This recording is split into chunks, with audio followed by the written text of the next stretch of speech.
Learning is a lifelong process.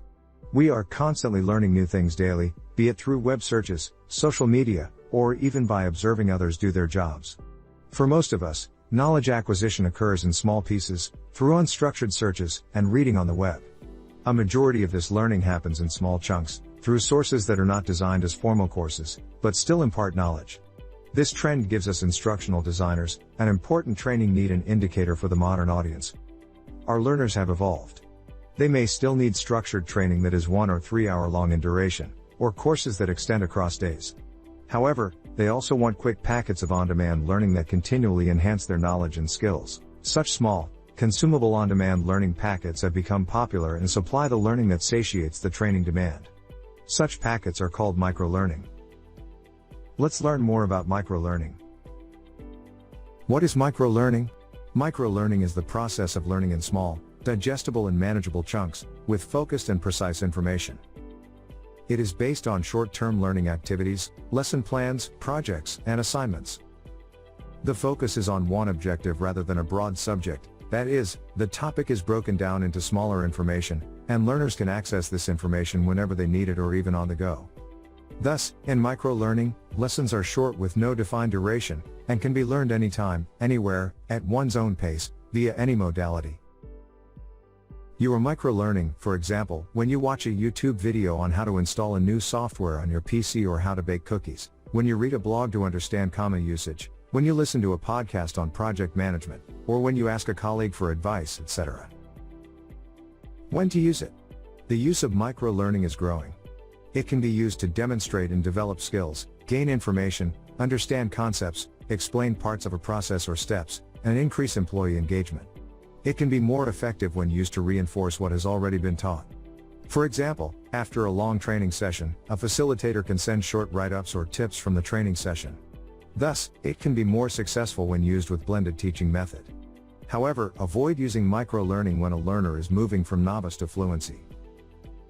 Training needs analysis for microlearning.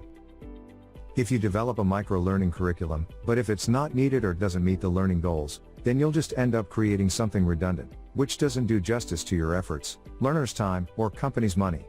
So, it's essential to perform a thorough training needs analysis to evaluate whether microlearning will be a feasible solution to your learning and business problems. Here are some questions that you should answer before developing microlearning. Let's analyze these one by one.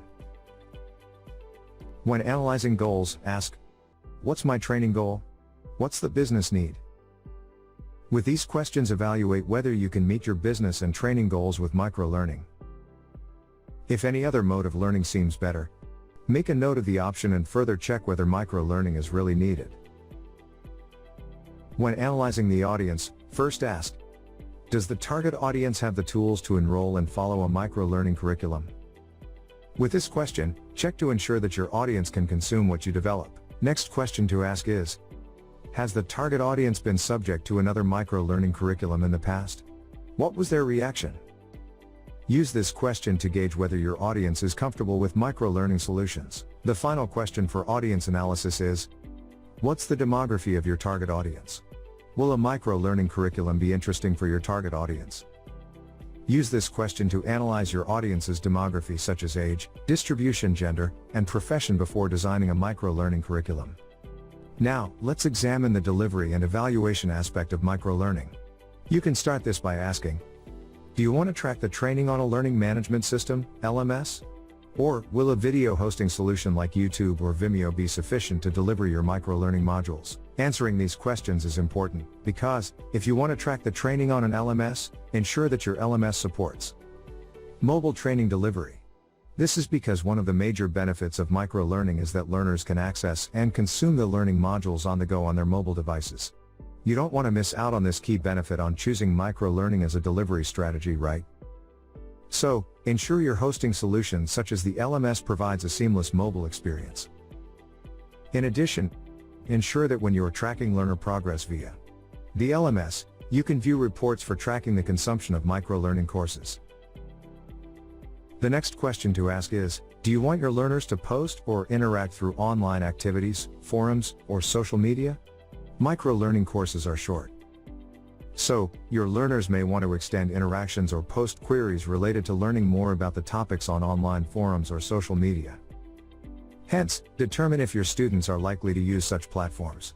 Also, ensure that you develop or have the infrastructure in place for such interactions.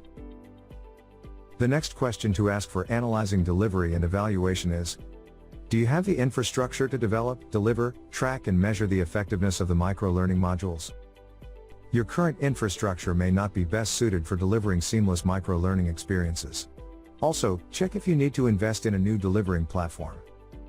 For example, if you want to deliver micro-learning modules in the form of short videos, you can consider starting a YouTube channel or subscribing to Vimeo's business plan for secured video delivery. Disadvantages of micro-learning. Micro-learning is not an all-encompassing solution. It does have some disadvantages. First, it may be difficult to teach a complex task or topic conclusively in one micro-learning video.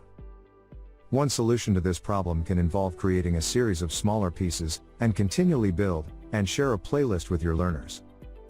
This approach can also help you to ensure you are creating your micro-learning courses as per a logical grouping of topics. If you don't group your micro-learning in logical groups like playlists, it may result in a fragmented learning experience for learners. Micro-learning pieces can set the wrong expectations in learners. Realistically speaking, micro-learning pieces cannot be the primary format of creating and delivering training for solving complex and large problems. Micro-learning pieces are suitable for introducing learners to a certain tool and to provide on-demand, on-the-job support. However, they do not qualify as comprehensive courseware for achieving higher and complex skills. Micro-learning and instructional design strategies. Studies have shown that micro-learning is engaging, easy to implement, and cost-effective, and has higher retention levels if implemented to match an appropriate training need. It helps learners immediately access the knowledge they need. Moreover, it supports different learning styles with a variety of formats. To start, break the course content into topics, then subtopics, and finally, the subtopics into individual learning objectives. Here are some best practices for creating micro-learning. Chunk and design content properly. Target for clarity and quality of content. Focus on one objective. Keep it short and simple. Make it interesting and engaging. Cater to a variety of learning styles and learning platforms, and create learning activities that can be consumed within a maximum of 5 to 7 minutes, such as video tutorials, blog posts, or podcasts. How to measure its effectiveness. As per the Journal of Applied Psychology, delivering learning modules in small packages, such as micro-learning, helps learners retain 17% more information instead of a traditional, lengthy class. That is, lesson-to-desk retention is higher by 17%. In addition, it has been proven that we humans cannot maintain effective focus for long durations. Our attention span has further reduced in this digital age. So, offering training in short bursts like micro-learning certainly aids the effectiveness that a learning program aims to achieve. Micro-learning is like putting old wine in a new bottle. That is, it's still training, but it's taking a new form.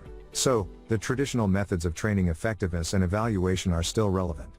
However, you need to adapt them to measure effectiveness and evaluate micro-learning. For example, let's consider surveys. As a learner, would you answer a feedback survey about the quality and effectiveness of a 7-minute micro-learning video? What about if a curriculum or training is composed of 15 7-minute videos? Would you want to answer 15 surveys that are sent to you at the end of each video?